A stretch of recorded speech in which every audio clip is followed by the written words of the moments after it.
یہ جنوں کے لیے بولا ہے زائد تر، کیوں کہ انسان جو دشمن ہے اس کے لیے اللہ نے جہاد کا حکم دیا ہے، اللہ نے قتال کا حکم دیا ہے، اللہ تعالیٰ نے کہا کہ جہاد کرو، قتال کرو، اور وہ نظر آتا ہے، آپ کو پتہ ہوتا ہے کہ فلاں ملک میں ہے، فلاں شہر میں ہے، فلاں گلی میں ہے، فلاں محلے میں ہے، لیکن جن وہ ہے جس کو انسان نہیں دیکھ سکتا، انسان کو نظر نہیں آتا۔ اب وہ جن کہاں پر ہے، کس قبیلے کا ہے، کس حیت کا ہے، نر ہے مادہ ہے، نہیں پتا، تو فرمایا جو نظر آتا ہے اس کے لیے تو اللہ کے آرڈر پہ عمل کرو جسے قتال جہاد کہا جاتا ہے، اور جو نظر نہیں آتا تو اس کا سہارا پکڑو جو اس کو بھی نظر نہیں آتا، جو جنوں کو بھی نظر نہیں آتا۔ جن کو ہم نہیں دیکھ سکتے فرشتے دیکھ سکتے ہیں، جنوں کو ہم نہیں دیکھ سکتے اللہ دیکھ سکتا ہے، لیکن ہم اس کے سہارا لیتے ہیں، تعوذ کہہ کر پناہ حاصل کرتے ہیں جس ذات کو جن بھی نہیں دیکھ سکتے، جس ذات کو فرشتے بھی نہیں دیکھ سکتے، اس قوت کا نام، اس طاقت کا نام، اس ذات کا نام اللہ رب العزت ہے۔ تو اس لیے کہا فاستعذ باللہ، اس اللہ کی مدد میں آ جاؤ، پناہ میں آ جاؤ جس کی طاقت یہ ہے کہ جن تمہیں نظر آتے نہیں لیکن اللہ کو نظر آتے ہیں، اور اللہ جنوں کو نظر نہیں آتا۔ تو اب جن کیوں طاقتور ہوئے؟ اب جن کیوں طاقتور ہوئے کہ ہم انہیں دیکھ نہیں سکتے، اب ان کا رعب ہمارے اندر قائم ہو گیا۔ تو اس لیے فرمایا، اب اگلی آیت اس پر بتاتی ہے، میں آپ کو بتاؤں کہ جن کس پر حملہ کرتے ہیں، یہ بھی بات عیاں ہو گئی دو آیتوں کے اندر۔ جن کمزور اعتقاد والے پر حملہ کرتے ہیں، جو اللہ پر عقیدہ کمزور رکھتا ہے، اللہ پہ یقین کمزور رکھتا ہے، چونکہ جن ہمیں نظر نہیں آتے لیکن اللہ کو تو نظر آتے ہیں، جنوں کو ہم نظر آتے ہیں لیکن اللہ تو نظر نہیں آتا۔ اللہ جیسے جن نہ نظر آ کر ہمارے اعصاب پہ حاوی ہیں اور ہم انہیں بڑی بلا اور طاقت سمجھتے ہیں، تو جن بھی اللہ کی قدرت کو مانتے ہیں، چاہے وہ کافر ہے یا مسلمان ہے، اللہ کا رعب ہے ان پر، دبدبہ ہے۔ جنوں میں اتنی طاقت نہیں ہے جتنا انسانوں نے مشہور کی ہوئی ہے، لیکن اللہ میں اس سے بھی زیادہ طاقت ہے جو قرآن و سنت میں موجود ہے، اللہ کی طاقت تو اس سے بھی زیادہ ہے۔ تو اب آپ دیکھیے آگے اللہ نے صاف کہا جن کس مرد عورت پہ حاوی ہوتے ہیں، کس مرد عورت پہ آ کے زیادہ اٹیک کرتے ہیں، اس کی وجہ یہ ہے انہو لیس لہ سلطان، انہو وہ جن، پیچھے جن کا ذکر تھا اس لیے وہ جن لیس لہ سلطان، وہ قدرت نہیں رکھتے، سلطان قدرت کو کہتے ہیں، وہ طاقت نہیں رکھتے، علی الذین آمنوا، کن لوگوں پر؟ جو ایمان والے ہیں، وعلی ربہم یتوکلون، اور جو اپنے رب پر بھروسہ مضبوط رکھتے ہیں، توکل کرتے ہیں۔ دیکھیں جو ایمان والا ہوگا اس کا اللہ پہ بھروسہ بھی ہونا چاہیے۔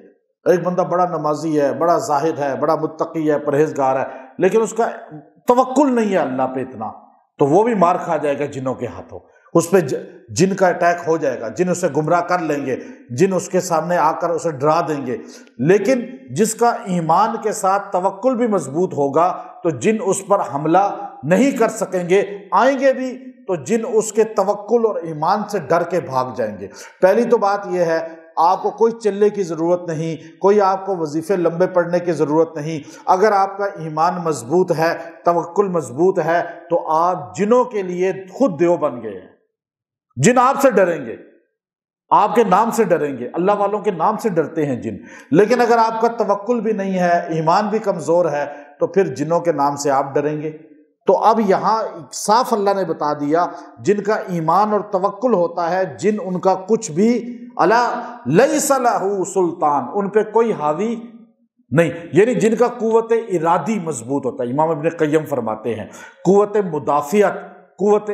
ابو ہریرہ کے سامنے شیطان آ گیا، شیطان آیا انسانی شکل میں، آپ نے اسے باندھ دیا، پکڑ کے باندھ دیا، وہ کچھ نہیں کر سکا۔ جب ان کا بڑا نہیں کچھ کر سکا تو چھوٹے جن کچھ کر سکتے ہیں۔ توکل، ایمان مضبوط ہونا چاہیے۔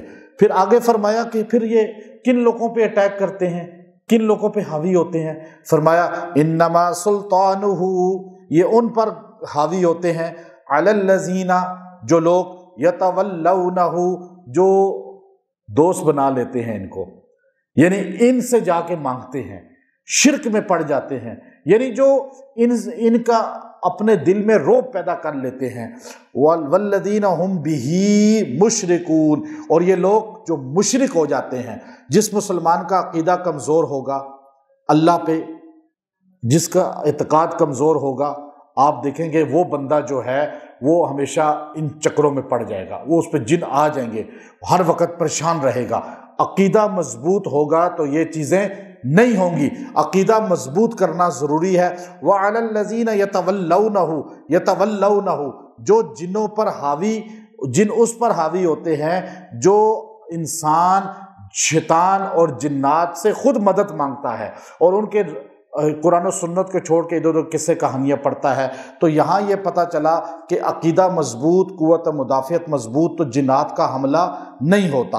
اور شیطان کو اگر بھگانا ہے تو اس لیے باتھ روم میں جاتے ہوئے دعا بتائی، اللہم انی اعوذ بک من الخبث والخبائث، تو شیطان بھاگ جائے گا۔ پناہ میں آپ اللہ کے آگے، آپ کو حصار کے لیے آپ کہیں جی مجھے اجازت دیں، کوئی لوگ مجھ سے پوچھتے ہیں کوئی اجازت دیں جی حصار کریں کہ جن حملہ نہ کرے، جادو نہ ہو۔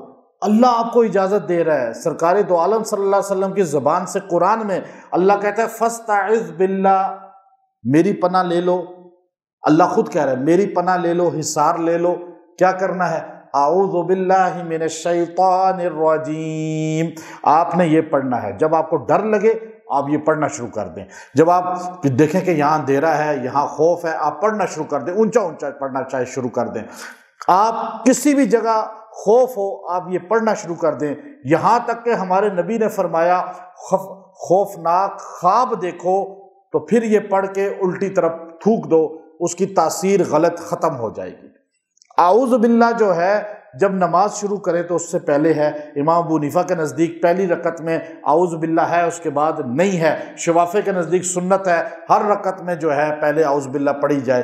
اب آپ دیکھیے کسی بھی کام میں تلاوت سے پہلے اعوذ باللہ پڑھیں گے تو شیطان بھاگ جائے گا، آپ کا حصار ہو جائے گا۔ آپ وظیفہ کرنے سے پہلے اعوذ باللہ پڑھتے ہیں، حصار ہو جاتا ہے۔ تلاوت کرنے سے پہلے اعوذ باللہ پڑھتے ہیں، حصار ہو جاتا ہے۔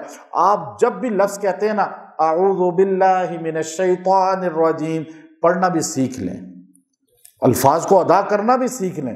یہاں ہمارے لوگ انڈیا پاکستان کے پڑھتے بھی ہیں، پنجابی میں ہے، پشتو میں ہے، پٹھان اعوذ باللہ کو بھی ایسے عجیب پڑھتا ہے۔